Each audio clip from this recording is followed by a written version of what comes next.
Ya kita kalau ninggal mati itu masya Allah sugi, alhamdulillah.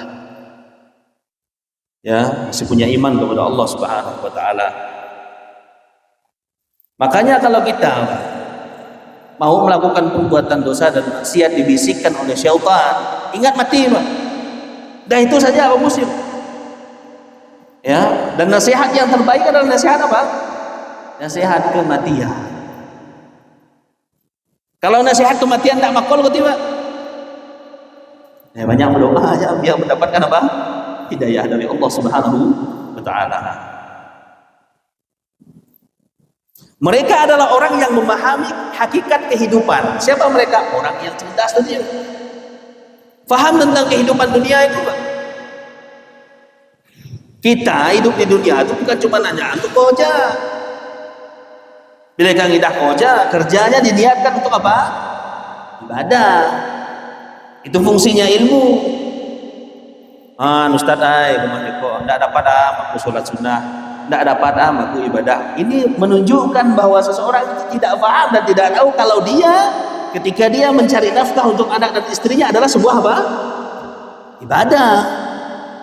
Kenapa, Pak? Karena enggak tahu, karena tidak tahu ilmunya. Lalu amal yang dia lakukan, pekerjaan yang dia lakukan tidak mendapatkan pahala karena tidak ada ilmunya. Coba kalau dia tahu ilmunya, oh ternyata ya kita bekerja dari pagi sampai sore, kita niatkan untuk memenuhi kewajiban kita sebagai seorang suami, ibadah, tercatat ibadah kepada Allah Subhanahu Wa Taala. Jadi ibadah itu bukan cuma hanya sholat, bukan cuma hanya puasa, bukan cuma hanya di masjid baca Quran, bukan cuma itu.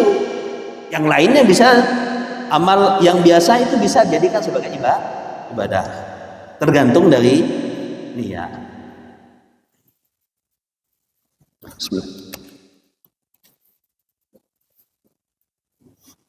Jadi orang yang cerdas, mereka tidak terlena dengan apa?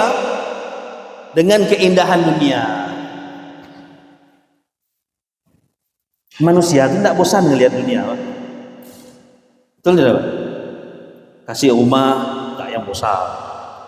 Minta yang besar dari borek yang itu minta yang besar lagi. Ya kan?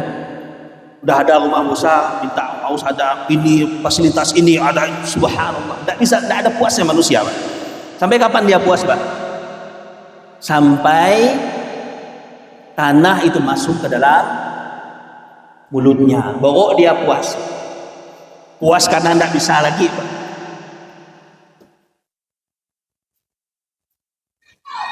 Mereka mengejar kesenangan hidup yang abadi di surga. Itu orang cerdas itu, Pak. Tujuan kita ini bukan cuma kita ini tujuan di dunia itu untuk kembali lagi ke surga. Nuna ayah atau kita dulu di Adam alaihissalatu wassalam, kan awalnya mereka di surga Allah Subhanahu Wa Taala. Karena surga itu merupakan puncak daripada kesuksesan. Faman zuhziha 'anil nar wa udkhilal jannah faqad faz. Wa mal hayatud dunya illa mata'ul ghurur, kata Allah Subhanahu Wa Taala dalam surah Ali Imran ayat ke-185. Faman zuhziha 'anil nar, siapa yang Allah selamatkan dari apa, Pak? Dari neraka. Wa udkhilal jannah, dimasukkan ke dalam faqad faz, maka dia adalah orang yang paling sukses.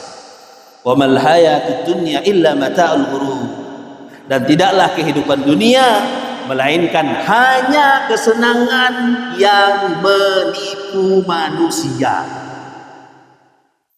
Kalau orang yang tidak ingat akhirat, senang dengan kehidupan dunia, lupa kepada Allah Subhanahu Wa Taala, berarti orang tersebut adalah orang-orang yang tertipu dengan kehidupan dunia. Jadi kita kalau ditipu bangannya boleh mulai, betul tidak, Pak? Kalau duan bisnis ditipu, bahasa nak bunuh, bisa menipu orang, Pak. Padahal kita sendiri tertipu dengan kehidupan dunia. Kita punya angan-angan yang luar biasa, Pak. Tahun muka beli ini, tahun muka harus begini, harus begitu, dan seterusnya. Sebelum tahun muka sudah dipanggil oleh Allah Subhanahu Wa Taala. Makanya yang ada duit, Pak, jangan tunda-tunda ibadah kepada Allah Subhanahu wa taala. Ibadah haji jangan tunda-tunda kalau ada duit. Ibadah umroh kalau ada duit jangan tunda-tunda. Kenapa, Pak? Karena nanti datang waktunya ketika kita punya kemampuan, duit kita mampu, tetapi apa? Tenaga kita tidak mampu. Berarti termasuk orang yang tidak mampu juga. Sebelum datang waktu itu penyesalan kita apa? Ya Allah, aku tuh nak angkat umpamanya. Mau pergi haji, mau pergi umroh. Banyak kita punya angan-angan, banyak sekali kita punya angan-angan. Tapi kematian itu akan memutuskan seluruh angan-angan itu. Subhanallah.